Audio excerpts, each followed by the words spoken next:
राम राम जय राजा राम, राम राम जय सीता राम, राम राम जय राजा राम, राम राम जय सीता राम, राम राम जय राजा राम, राम राम जय सीता राम, राम राम जय राजा राम, राम राम जय सीता राम। जय श्री राम। पंचवटी के अपने आश्रम में रामचंद्र सीता के साथ सुखपूर्वक रहने लगे। एक दिन जब राम और लक्ष्मण वार्तालाप कर रहे थे तो वहां पर अकस्मात रावण की बहन शूर्पणखा नाम की राक्षसी आ पहुंची। वे राम के तेजस्वी मुखमंडल, कमल नयन तथा नीलांबुज सदृश शरीर की कांति को चकित होकर देख रही थी। राम का मुख सुंदर था, किंतु शूर्पणखा का मुख अत्यंत कुरूप था। राम का कट प्रदेश एवं उदर क्षीण था, किंतु शूर्पणखा बेडोल लंबे पेट वाली थी। राम के नेत्र विशाल एवं मनोहर थे, किंतु शूर्पणखा की आंखें क्रूप तथा डरावनी थी। राम की वाणी मधुर थी, किंतु शूर्पणखा भैरवनाद करने वाली थी। राम का रूप मनोहर था, किंतु शूर्पणखा का रूप विभत्स एवं विकराल था। उन्हें देखकर उसके हृदय में वासना का भाव जागृत हो गया। इच्छानुसार रूप धारण करने वाली वे राक्षसी मनोहर रूप बनाकर राम के पास पहुंची और बोली, कौन हो तुम? राक्षसों के इस देश में तुम कैसे आ गए? तुम्हारा वेश तो तपस्वियों जैसा है, किंतु हाथों में धनुष बाण भी लिए हैं, साथ में स्त्री भी है। ये बातें परस्पर विरोधी हैं। तुम मुझे अपना परिचय दो। राम ने सरल भाव से कहा, हे देवी, मैं अयोध्या के चक्रवर्ती नरेश महाराज दशरथ का ज्येष्ठ पुत्र राम हूँ। मेरे साथ मेरा छोटा भाई लक्ष्मण और जनकपुरी के महाराज जनक की राजकुमारी तथा मेरी पत्नी सीता है। पिताजी की आज्ञा से हम 14 वर्ष के लिए वनों में निवास करने के लिए आए हैं। यही हमारा परिचय है। अब तुम अपना परिचय देकर मेरी इस जिज्ञासा को शांत करो, क्योंकि मुझे प्रतीत होता है कि तुम कोई इच्छा अनुसार रूप धारण करने वाली राक्षसी हो। राम के प्रश्न का उत्तर देते हुए वे राक्षसी बोली, मेरा नाम शूर्पणखा है। मैं लंका के नरेश परम प्रतापी महाराज रावण की बहन हूँ।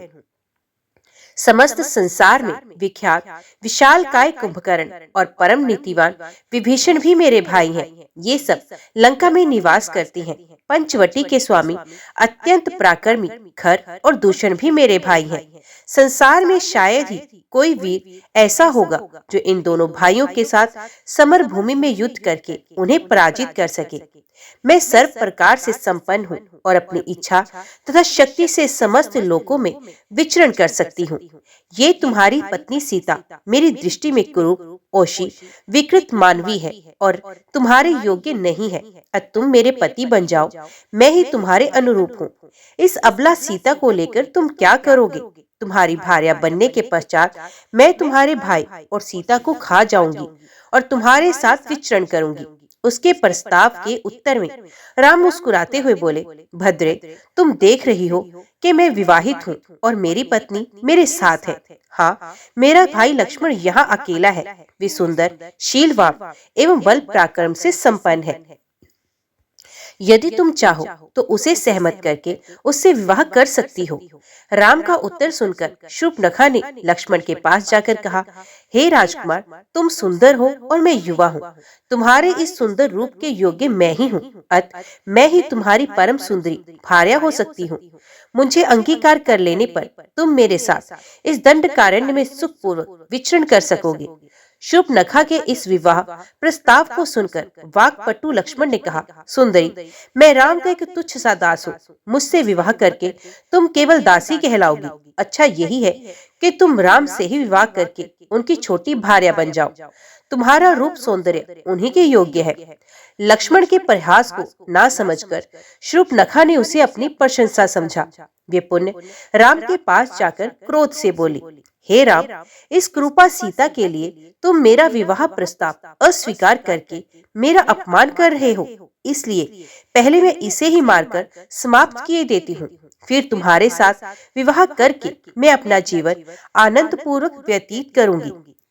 इतना कहकर प्रचंड क्रोधी हुई शूर्पणखा विद्युत वेग से सीता पर झपटी। राम ने उसके इस आकस्मिक आक्रमण को तत्परता पूर्वक रोका और लक्ष्मण से बोले, हे वीर, इस दुष्टा राक्षसी से अधिक वाद विवाद करना या इसके साथ हास्य विनोद करना उचित नहीं। इसने तो जानकी की हत्या ही कर डाली होती। तुम्हें इस कुरूपा को और कुलटा राक्षसी को उसके किसी अंग से विहीन कर देना चाहिए। राम की आज्ञा पाते ही लक्ष्मण ने तत्काल खड्ग निकाला और दुष्टा शूर्पणखा के नाक और कान काट डाले। पीड़ा और घोर अपमान के कारण रोती हुई शूर्पणखा अपने भाइयों खरदूषण के पास जा पहुंची और घोर चित्कार करके उनके सामने गिर पड़ी। शूर्पणखा का रक्त रंजित मुखमंडल देखकर वे क्रोध से कांपते हुए बोला, बहन, मूर्छा और घबराहट छोड़कर मुझे बताओ कि किसने तुम्हें रूपहीन बनाया है? किसने आज इस निद्रा निमग्न नागराज को छेड़ने की मूर्खता की है? किसके सर पर काल नाच रहा है? मुझे शीघ्र उसका नाम बताओ। उस अपराधी को मेरे क्रोध से देवता, गंधर्व, पिशाच और राक्षस कोई भी नहीं बचा सकता। खर के मुख से निकले इन वचनों को सुनकर शूर्पणखा का कुछ धैर्य बंधा। उसने रोते रोते खर से कहा, राम और लक्ष्मण नामक दो राजकुमार जो अयोध्या के राजा दशरथ के पुत्र हैं, इस वन में आए हुए हैं। उनके साथ राम की भार्या सीता भी है। वे दोनों ही बड़े सुंदर, पराक्रमी और तपस्वी प्रतीत होते हैं। जब मैंने उनसे राम की पत्नी के विषय में पूछा तो वे चिढ़ गए और उनमें से एक ने मेरे नाक और कान काट डाले। मैं भैया, तुम शीघ्र उन्हें परलोक भेजकर उनसे मेरे अपमान का प्रतिशोध लो। मेरे हृदय को शांति तभी मिलेगी जब मैं उन तीनों का गर्मा गर्म रुधिर पी लूंगी। तत्काल ही खर ने अपनी सेना के 14 यमराज के समान भयंकर योद्धा एवं पराक्रमी राक्षसों को आज्ञा दी कि शूर्पणखा के साथ जाकर उन तीनों का वध करो। मेरी बहन को वहीं उनके शरीर का गर्मा गर्म रक्त पिलाकर इसके अपमान की ज्वाला को शांत करो। खर की आज्ञा पाते ही वे राक्षस भयंकर अस्त्र शस्त्रों से सुसज्जित होकर राम, लक्ष्मण तथा सीता का वध करने के लिए शूर्पणखा के साथ चल पड़े। शूर्पणखा के साथ इस राक्षस दल को देखकर राम लक्ष्मण से बोले, हे लक्ष्मण, तुम सीता के पास खड़े होकर उसकी रक्षा करो। मैं अभी इन राक्षसों को मारकर यमलोक भेज देता हूँ। इसके पश्चात राम धनुष पर प्रत्यंचा चढ़ाकर बाण संभालकर उन राक्षसों से बोले, दुष्टों, हम लोग तपस्वी धर्म का पालन कर रहे हैं और किसी निर्दोष पर कभी वार नहीं करते। तुम सब पाप आत्मा तथा ऋषियों का अपराध करने वाले हो। उन ऋषि मुनियों की आज्ञा से ही मैं धनुष बाण लेकर तुम लोगों का वध करने आया हूँ। तुम्हें यदि युद्ध से संतोष प्राप्त होता है तो यहाँ ही खड़े रहो, अन्यथा लौट जाओ। उन राक्षसों ने एक साथ राम पर अपने शस्त्रों से आक्रमण कर दिया। प्रत्युत्तर में राम ने एक साथ 14 बाण छोड़े, जिन्होंने उनके छातियों में घुसकर उनके प्राणों को हरण कर लिया। वे भूमि पर गिरकर तड़पने लगे और मृत्यु को प्राप्त हो गए। सभी राक्षसों के इस प्रकार मर जाने पर शूर्पणखा रोती बिलखती खर के पास जाकर बोली, उन सब राक्षसों को अकेले राम ने ही वध कर डाला। वे सब मिलकर भी उसका कुछ नहीं कर सके। मुझे तो प्रतीत होता है कि तुम महासमर में सबल होने के बाद भी राम के सामने युद्ध में नहीं ठहर सकोगे। यदि तुम स्वयं को शूरवीर समझते हो तो तुम अपनी संपूर्ण शक्ति लगाकर उसे युद्ध करो। यदि तुमने शत्रुघाती राम का वध नहीं किया तो मैं तुम्हारे समक्ष ही आत्महत्या करके अपने प्राण त्याग दूंगी। शूर्पणखा के द्वारा इस प्रकार तिरस्कृत होने पर खर ने क्रोधित होकर कहा, शूर्पणखे, तू व्यर्थ ही भयभीत होकर आत्महत्या करने का प्रलाप कर रही है। मैं तत्काल जाकर उन दोनों भाइयों का वध कर डालूंगा। मेरे समक्ष उनका तेज वैसे ही है जैसे कि सूर्य के सामने जुगनू। तू अकारण चिंता करना त्याग दे। शूर्पणखा को सांत्वना देकर खर अपनी विशाल सेना, जिसमें 14 सहस्त्र विकट योद्धा थे, को साथ लेकर राम से संग्राम करने के लिए तीव्र गति से चला। विशाल सेना के साथ खर को आते देखकर राम ने लक्ष्मण से कहा, महाबाहो, ऐसा प्रतीत होता है कि राक्षस राज अपने पूरे दल बल के साथ चला आ रहा है। आज आर्य और अनार्य के मध्य संघर्ष होगा और निस्संदेह आर्य की ही विजय होगी। तुम सीता की रक्षा के लिए उसे साथ लेकर शीघ्र ही किसी गुफा में चले जाओ, ताकि मैं निश्चिंत होकर युद्ध कर सकूं। लक्ष्मण ने तत्काल अपने अग्रज की आज्ञा का पालन किया। वे सीता को लेकर पर्वत की एक अंधेरी कंदरा में चले गए। अभेद्य कवच धारण करके राम युद्ध के लिए तैयार हो गए। देवता, यक्ष, किन्नर, गंधर्व आदि सभी राम के विजय के लिए परमात्मा से इस प्रकार प्रार्थना करने लगे कि हे त्रिलोकीनाथ, वीर पराक्रमी रामचंद्र को इतनी शक्ति प्रदान करो कि उनके हाथों गो, ब्राह्मणों तथा ऋषि मुनियों को अनेक प्रकार से कष्ट देने वाले राक्षसों का नाश हो सके। राक्षसों की सेना ने राम को चारों ओर से घेर लिया तथा आक्रमण की तैयारी करने लगे। राम ने भीषण विनाश करने वाली अग्निबाण छोड़ दिया, जिससे राक्षस हाहाकार करने लगे। राम तत्परता के साथ राक्षसों के द्वारा छोड़े गए बाणों को अपने बाणों से आकाश में ही काटने लगे। इस पर राक्षसों ने अत्यंत क्रोधित होकर एक साथ बाणों की वर्षा करना आरंभ कर दिया और राम चारों ओर से उनके बाणों से आच्छादित हो गए। राम ने अपने धनुष को मंडलाकार करके अद्भुत हस्त लाघव का प्रदर्शन करते हुए बाणों को छोड़ना आरंभ कर दिया, जिससे राक्षसों के बाण कट कर भूमि पर गिरने लगे। ये ज्ञात ही नहीं हो पाता था कि कब उन्होंने तरकस से बाण निकाला, कब प्रत्यंचा चढ़ाई और कब बाण छूटा। राम के बाणों के लगने से राक्षसगण निष्प्राण होकर भूमि में लेटने लगे। अल्पकाल में ही राक्षसों की सेना उसी भांति छिन्न भिन्न हो गई जैसे आंधी आने पर बादल छिन्न भिन्न हो जाते हैं। पूरा युद्ध स्थल राक्षसों के कटे हुए अंगों से भर गया। खर की सेना की दुर्दशा देखकर दूषण अपनी विशाल सेना को साथ लेकर राम के समक्ष आ डटा। कुछ ही काल में राम के बाणों से उसकी सेना की भी वैसी ही दशा हो गई जैसा कि खर की सेना की हुई थी। अपनी सेना की दुर्दशा देखकर क्रुद्ध दूषण ने मेघ के समान घोर गर्जना की और तीक्ष्ण बाणों की वर्षा आरंभ कर दी। उसके इस आक्रमण से कुपित होकर राम ने चमकते हुए खुर से दूषण के धनुष को काट डाला तथा एक साथ 4 बाण छोड़कर उसके रथ के चारों घोड़ों को बींध दिया, जिससे चारों घोड़े निष्प्राण होकर भूमि पर गिर पड़े। पुण्य राम ने एक अर्धचंद्राकार बाण छोड़कर दूषण के सारथी के सर को धड़ से अलग कर दिया। इस पर क्रोधित दूषण एक परिध उठाकर राम को मारने झपटा। राम ने भी पलक झपकते ही अपना खड्ग निकाल लिया और दूषण के दोनों हाथ काट दिए। पीड़ा से छटपटाता हुआ वे मूर्छित होकर धराशायी हो गया।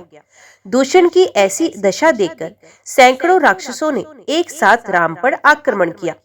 प्रत्युत्तर में रामचंद्र ने स्वर्ण तथा वज्र से निर्मित तीक्ष्ण बाण छोड़कर उन सभी राक्षसों का नाश कर दिया। इस प्रकार से दूषण सहित उसकी अपार सेना यमलोक पहुंच गई। अब केवल 2 लोग ही शेष रह गए थे, खर और उसका सेनापति त्रिशरा। खर का मनोबल टूट चुका था, अतः उसे धैर्य बंधाते हुए तृष्णा ने कहा, हे राक्षस राज, धैर्य धारण कीजिए। मैं अभी राम का वध करके अपने सैनिकों के वध का प्रतिशोध लेता हूँ। मैं प्रतिज्ञा करता हूँ कि मैं उस तपस्वी को अवश्य मारूंगा, अन्यथा मैं युद्ध भूमि में अपने प्राण त्याग दूंगा। खर को सांत्वना देकर वे राम की ओर द्रुत गति से झपटा। उसे अपनी ओर आते देखकर राम ने तत्परता पूर्वक बाण चलाना आरंभ किया।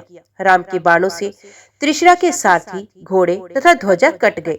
रथ तथा सारथी विहीन सेनापति हाथ में गदा लेकर राम की ओर दौड़ा, किंतु पराक्रमी राम ने उसे अपने निकट पहुंचने के पहले ही तीक्ष्ण बाण छोड़ा, जो उसके कवच को चीरकर हृदय तक पहुंच गया। हृदय में बाण लगते ही त्रिशरा हत प्राण होकर भूमि पर गिर पड़ा। उस स्थान की सारी भूमि रक्त रंजित हो गई। सेनापति के वध हुआ देखकर क्रुद्ध खर राम पर अंधाधुंध बाणों की वर्षा करने लगा। उसके बाण वायुमंडल में सभी दिशाओं में फैल गए। इस पर राम ने अग्नि बाणों की बौछार करना शुरू किया और भी क्रुद्ध होकर खर ने एक बाण से रामचंद्र के धनुष को काट दिया। खर के इस अद्भुत पराक्रम को देखकर यक्ष, गंधर्व आदि भी आश्चर्यचकित रह गए, किंतु अदम्य योद्धा राम तनिक भी विचलित नहीं हुए। उन्होंने अगस्त्य ऋषि के द्वारा दिया हुआ धनुष उठाकर क्षण मात्र में खर के घोड़ों को मार गिराया। रथहीन हो जाने पर अत्यंत क्रोधित होकर पराक्रमी खर हाथ में गदा ले राम को मारने के लिए दौड़ा। उसे अपनी ओर आते देख राघव बोले, हे राक्षस राज, यदि संपूर्ण ब्रह्मांड का स्वामी भी निर्दोषों तथा सज्जनों को दुख देता है, तो उसे अंत में अपने पापों का फल भोगना ही पड़ता है।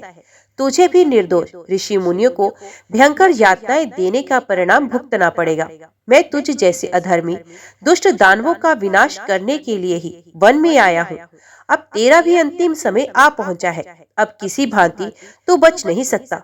राम के वचनों को सुनकर खर ने कहा, हे अयोध्या के राजकुमार, तुमने स्वयं के मुख से स्वयं की प्रशंसा करके अपनी तुच्छता का ही परिचय दिया।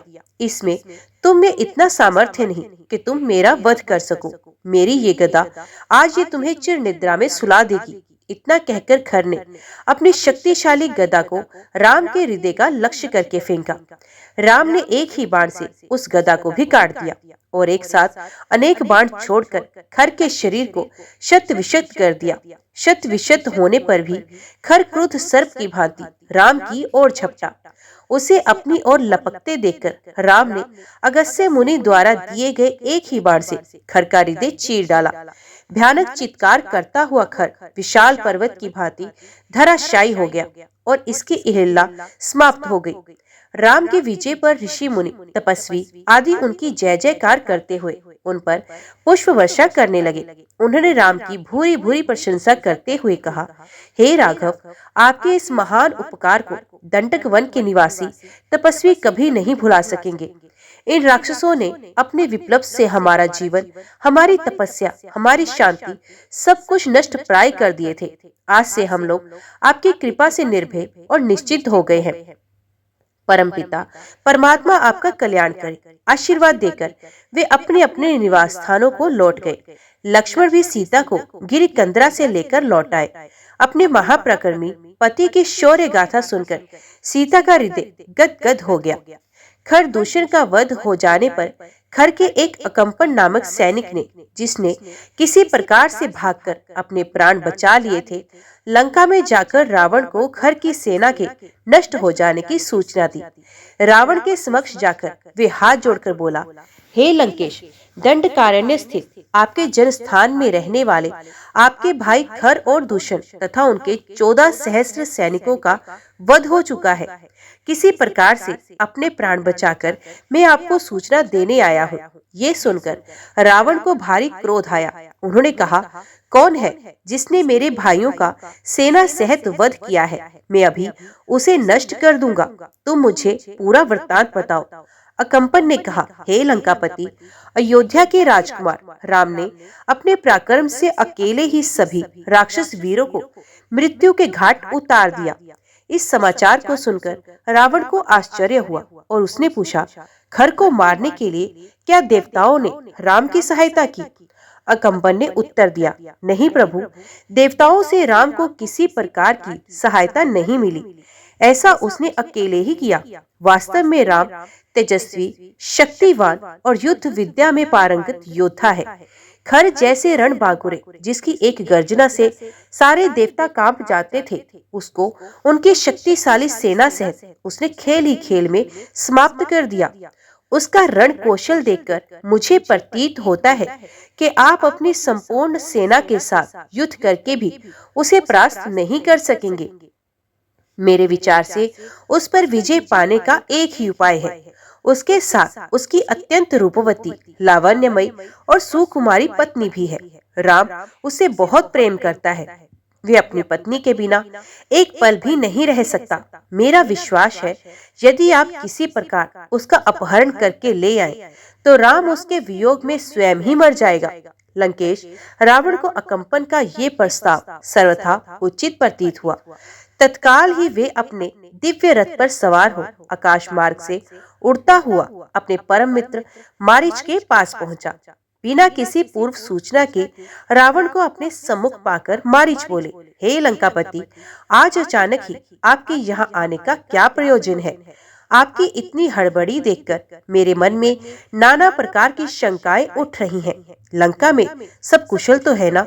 रावण ने कहा, मैं एक विशेष कारण से ही यहाँ आया हूँ। अयोध्या के राजकुमार राम ने मेरे भाई खर और दूषण को उनकी सेना सहित मार डाला है। अब मैं चाहता हूँ कि राम की पत्नी का अपहरण कर लूं और इसके लिए मुझे तुम्हारी सहायता की आवश्यकता है।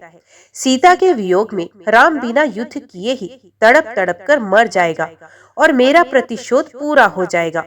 राम के वचनों को सुनकर मारीच बोला, हे लंकापति, तुम्हारा ये विचार सर्वथा अनुचित है। जिस किसी ने भी तुम्हें सीता को हरने का सुझाव दिया है वे वास्तव में तुम्हारा मित्र नहीं शत्रु है। राम अत्यंत बलशाली और पराक्रमी है और तुम उससे किसी प्रकार भी जीत नहीं सकते। राम के होते हुए तुम उससे सीता को नहीं छीन सकते। उसके अद्भुत पराक्रम के सम्मुख तुम एक क्षण भी नहीं टिक सकोगे। तुम्हारा हित इसी में है कि तुम इस विचार को भूलकर चुपचाप लंका में जाकर बैठ जाओ। मारीच का उत्तर सुनकर निराश रावण लंका लौट आया। रावण के मारीच के पास से लंका लौट आने के कुछ काल पश्चात ही शूर्पणखा उसके पास आ पहुंची। उस समय रावण अपने मंत्रियों से घिरा हुआ था। स्वर्ण सिंहासन पर आरूढ़ रावण वैसे ही शोभा पा रहा था जैसे सोने की ईंटों से निर्मित यज्ञ वेदी में घी के द्वारा प्रज्वलित अग्नि। समर भूमि में साक्षात यमराज की भांति दिखाई पड़ने वाले रावण ने देवता, गंधर्व आदि सभी को जीत लिया था। राजोचित लक्षणों से संपन्न रावण ने नीलम तथा तपाए हुए सोने से निर्मित आभूषणों से अलंकृत हो रहा था। उसके अंगों पर विष्णु के चक्र तथा देवताओं के विविध आयुधों के अनेक प्रहार हुए थे, किंतु इन प्रहारों के बाद भी उसका कोई भी अंग खंडित नहीं हुआ था। वे रावण पर्वत शिखरों को तोड़कर फेंक देने वाला, देवताओं को रोंद डालने वाला, धर्म को जड़ से काट देने वाला, दूसरों की भार्याओं के अस्तित्व का नाश करने वाला, यज्ञों में विघ्न डालने वाला तथा दिव्य अस्त्रों का प्रयोग करने वाला था। उसने समुद्र तथा पर्वतों पर विजय प्राप्त की थी, नागराज वासुकी को परास्त किया था, तक्षक की प्रिय पत्नी का हरण किया था, कुबेर पर विजय प्राप्त कर उसके पुष्पक विमान को छीना था। इंद्रादि समस्त देवता उससे भयभीत रहते थे। वायु देवता उस पर पंखा डुलाते थे। वरुण उसके यहाँ पानी भरता था और वे मृत्यु को भी परास्त करने की सामर्थ्य रखता था। उसने 10,000 वर्षों तक घोर तपस्या करके तथा ब्रह्मा जी को अपने मस्तकों की बलि देकर दानव, देवता, गंधर्व, पिशाच, पक्षी और सर्पों से संग्राम में अभय प्राप्त कर लिया था। मनुष्य के सिवा अन्य किसी से भी उसे मृत्यु का भय नहीं रहा था। शूर्पणखा राम के द्वारा तिरस्कृत होकर अत्यंत दुखी हो रही थी। उसने रावण के पास आकर क्रोध से फुंकारते हुए कहा, धिक्कार है तुम्हारे पराक्रम पर और तुम्हारे इन मंत्रियों पर। तुम अपनी विलासिता में डूबे हुए हो। तुम सब तो सूरा और सुंदरियों में ही व्यस्त रहते हो। हे नीतिवान रावण, क्या अब मुझे तुमको ये भी बताना पड़ेगा कि समय पर उचित कार्य ना करने वाले और अपने देश की रक्षा के प्रति असावधान रहने वाले राजा के राज्य के नष्ट हो जाने में क्षण मात्र भी देर नहीं लगती। तुम्हें ज्ञात होना चाहिए कि वृक्ष से गिरे हुए पत्ते और राज्य से च्युत राजा का कोई मूल्य नहीं होता। प्रजा उसी राजा की पूजा करती है जो स्थूल आंखों से सोता है किंतु नीति की आंखों से जागता है, जिसका क्रोध प्रलंकार और प्रसन्नता सुखदायिनी है। जिस राजा के गुप्तचर सक्रिय और सतर्क नहीं रहते वे राज्य करने योग्य नहीं होता। तुम्हारे गुप्तचर तो मूर्ख, अयोग्य और आलसी हैं। तुम्हारी बुद्धि दूषित है और मंत्री भी सर्वथा अयोग्य है। उन्हें अभी तक ये पता नहीं कि उनके राज दंडकारण्य में कितनी भयंकर घटना घट चुकी है। मेरे वीर भराताओं, घर दूषण का 14 सहस्र राक्षसों सहित संहार हो चुका है। जो ऋषि मुनि कल तुम्हारे नाम से थर थर कांपते थे वे आज सर उठाकर निर्भय होकर घूम रहे हैं। तुम तो राम द्वारा किए गए भीषण हत्याकांड से अभी तक अपरिचित हो। शूर्पणखा के कटु वचनों से कुपित होकर रावण बोला, शूर्पणखे, मुझे बताओ कि राम कौन है, उसका बल और पराक्रम कितना है, दुष्कर दंडक वन में से उसने किस लिए प्रवेश किया, उसके पास ऐसा कौन सा अस्त्र है जिससे उसने घर दूषण और तृष्णा का सेना सहित संहार किया। उसने तुझ जैसी सुंदर अंगों वाली को क्यों कुरूप बना दिया। रावण के प्रश्नों का उत्तर देते हुए शूर्पणखा ने कहा, हे भाई, महाबली राम अयोध्या नरेश दशरथ के पुत्र हैं। वे अत्यंत निपुण धनुर्धारी हैं। वे अकेले और पैदल थे, तो भी उन्होंने मात्र 1.5 मुहूर्त में समस्त राक्षसों का संहार कर दिया। मैंने राम के बाणों की वर्षा से राक्षसों को मरते हुए तो देखा, किंतु ये नहीं देख पाई कि कब राम ने धनुष खींचा और कब बाण छोड़ा। स्त्री होने के कारण राम ने मेरा वध नहीं किया और केवल अपमानित करके छोड़ दिया। राम के समान ही पराक्रमी उसका भाई लक्ष्मण और अत्यंत सुंदरी उसकी पत्नी सीता भी उसके साथ है। इस भूतल पर मैंने आज तक सीता के समान रूपवती अन्य कोई स्त्री को नहीं देखा। अब मैं सीता को तुम्हारी भार्या बनाने के लिए लाने के लिए उद्यत हुई तो लक्ष्मण ने मुझे कुरूप बना दिया। सीता तुम्हारी ही भार्या बनने के योग्य है, अतः तुम उसे शीघ्र लेकर आओ। शूर्पणखा का कथन सुनने तथा अपने मंत्रियों से विचार विमर्श करने के पश्चात रावण ने सीता को हर लाने का निश्चय किया। तत्काल उसने अपना रथ तैयार करवाया और उस पर सवार हो अपने मित्र मारीच के पास पहुंच गया। मारीच ने रावण का समुचित सत्कार करके पूछा, राजन, लंका में सब कुशल तो है ना? आप इतनी जल्दी पुण्य कैसे लौट आए? रावण ने बोला, हे मारीच, क्रूर और मूर्ख राम ने अपने बल का आश्रय लेकर मेरे भाई खर और दूषण सेना सहित तृष्णा का वध कर दिया। उसने मेरी बहन शूर्पणखा को भी कुरूप बना दिया।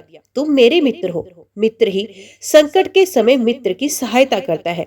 मैं जानता हूँ कि मेरे मित्रों और शुभचिंतकों में तुमसे बढ़कर बलवान, नीतिवान और मुझसे सच्चा स्नेह करने वाला और कोई नहीं। अतः मारीच, मैं चाहता हूँ कि तुम रचित बिंदुओं वाला स्वर्ण मृग बनकर राम के आश्रम के सामने जाओ। तुम्हें देखकर सीता अवश्य राम लक्ष्मण को तुम्हें पकड़ने के लिए भेजेगी। उन दोनों के चले जाने पर मैं अकेली सीता का अपहरण करके ले आऊंगा। राम को सीता का वियोग असह्य होगा और वीरे की उस अवस्था में राम को मार डालना मेरे लिए कठिन नहीं होगा। रावण के वचन सुनकर मारीच बोला, हे लंकापति, जैसे कि मैं पहले ही कह चुका, ऐसा करना तुम्हारे लिए उचित नहीं होगा। ये कार्य तुम्हारे जीवन के लिए काल बन जाएगा। आश्चर्य की बात है कि वेद शास्त्रों के ज्ञाता होते हुए भी तुम पर स्त्री हरण जैसा भयंकर पाप करने जा रहे हो। तुम्हें ज्ञात होना चाहिए कि राम के क्रोध से तुम बच नहीं सकोगे। मारीच के इस उत्तर से क्रुद्ध होकर हाथ में खड्ग लेकर रावण बोला, मारीच, मैं तुझे अपना मित्र समझकर तेरे पास आया था। तेरा अनगल प्रलाप सुनने के लिए नहीं, तेरी कायरतापूर्ण युक्तियों को सुनकर मैं अपना विचार नहीं बदल सकता। सीता का हरण मैं अवश्य ही करूंगा और तू मेरी आज्ञा का पालन भी करेगा। यदि तू मेरी आज्ञा मानकर मेरे इस कार्य में सहायता नहीं करेगा तो राम लक्ष्मण से पहले मैं तेरा वध कर दूंगा। रावण के क्रोध से भयभीत होकर मारीच ने अपनी सहमति दे दी। उसकी सहमति से प्रसन्न होकर रावण बोला, अब सिद्ध हो गया कि तू मेरा परम मित्र है। रावण उसे लेकर दंडक वन में पहुंच राम के आश्रम की खोज करने लगा।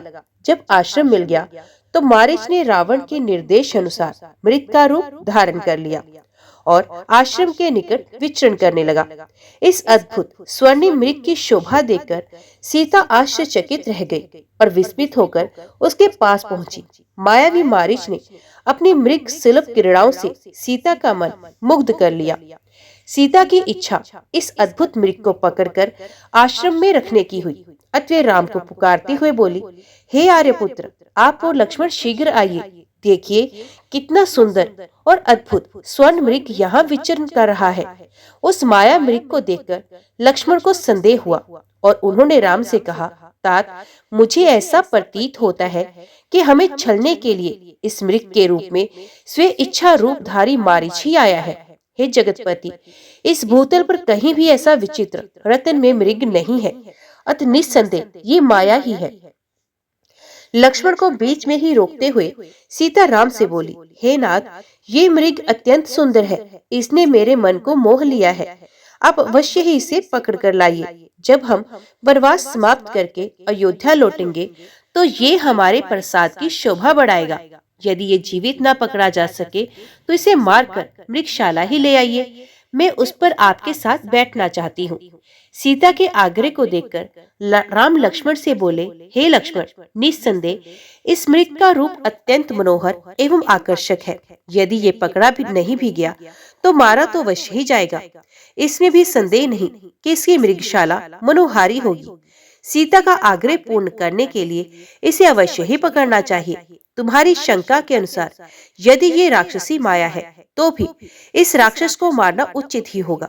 तुम सीता की रक्षा करो, मैं इसे जीवित पकड़ने या मारने के लिए जाता हूँ। इतना कहकर राम अपने शस्त्रास्त्र धारण कर मायावी मृग के पीछे चल पड़े। राम को अपनी ओर आता देख मृग भी उछलता कूदता गहन वन के भीतर चला गया। वे विविध वृक्षों झाड़ियों के बीच कभी छिपता और कभी प्रकट होता, कभी धीमी तो कभी द्रुत गति से भागने लगता।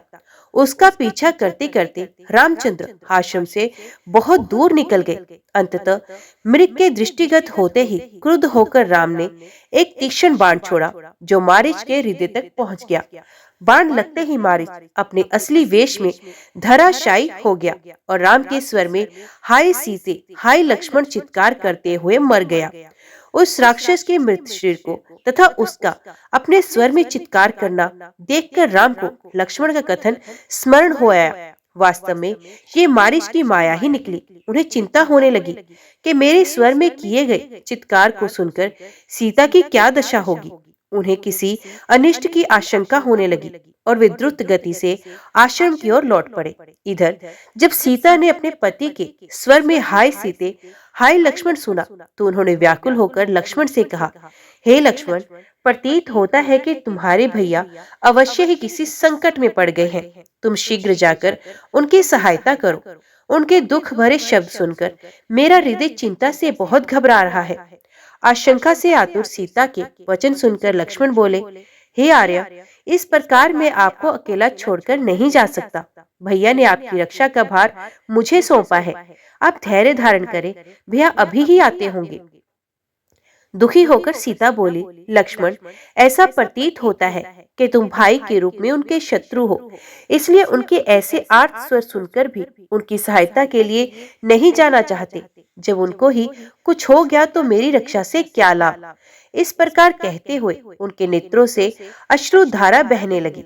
सीता की ये दशा देखकर लक्ष्मण हाथ जोड़कर बोले, देवी, आप व्यर्थ दुखी ना हो। संसार में ऐसा कोई भी देवता, दानव, मनुष्य, गंधर्व नहीं है जो भैया के पराक्रम का सामना कर सके। मायावी राक्षस नाना प्रकार के रूप धारण करते हैं और विविध प्रकार की बोलियां भी बोलते हैं। अतः आपको चिंता करने की कोई आवश्यकता नहीं। आप तनिक प्रतीक्षा करें, वे आते ही होंगे। लक्ष्मण के तर्क युक्त वचनों से सीता के क्रोध को और भी बढ़ा दिया। वे बोली, लक्ष्मण, मैं तुम्हारे मनोभावों को भली भांति समझ रही हूँ। तुम राम के ना रहने पर मुझे पा लेने की लालसा लेकर ही वन में चले आए हो। मैं तुम्हारी दुष्ट इच्छा को कभी पूरा नहीं होने दूंगी। राम के वियोग में अपने प्राण त्याग दूंगी। सीता के ये वचन सुनकर लक्ष्मण का हृदय विदीर्ण हो उठा। वे बोले, देवी, मैं आपकी बातों का कोई उत्तर नहीं दे सकता। स्त्रियों के द्वारा ऐसी अनुचित और प्रतिकूल बातें मुंह से निकालना कोई आश्चर्य की बात नहीं, क्योंकि संसार में नारियों का ऐसा स्वभाव प्राय देखा जाता है। आज आपकी बुद्धि भ्रष्ट हो गई, जो अपने अग्रज की आज्ञा पालन करने वाले अनुज पर ऐसा दुष्टता पूर्ण लांछन लगा रही है। मुझे संशय हो रहा है कि आज आप पर अवश्य कोई संकट आने वाला है। वन के समस्त देवता आपकी रक्षा करें। वन के देवता इसके साक्षी हैं कि मैं आपके द्वारा बलात् भेजा जा रहा हूँ। लक्ष्मण के वचन सुनकर सीता के नेत्रों से अश्रुधारा बहने लगी और लक्ष्मण उस ओर चल दिए जिधर राम गए थे। जय श्री राम। आज की वीडियो में इतना ही। उम्मीद करती हूँ वीडियो आपको पसंद आई होगी। वीडियो पसंद आई हो तो वीडियो को लाइक और चैनल को सब्सक्राइब जरूर कीजिएगा। जय श्री राम लिखकर कमेंट बॉक्स में अपनी हाजिरी और अपने सुझाव देना ना भूलिएगा। तो मिलते हैं अगली कथा अगले अध्याय के साथ। तब तक के लिए देखते व सुनते रहिए। जय मां कंजक, जय माता दी।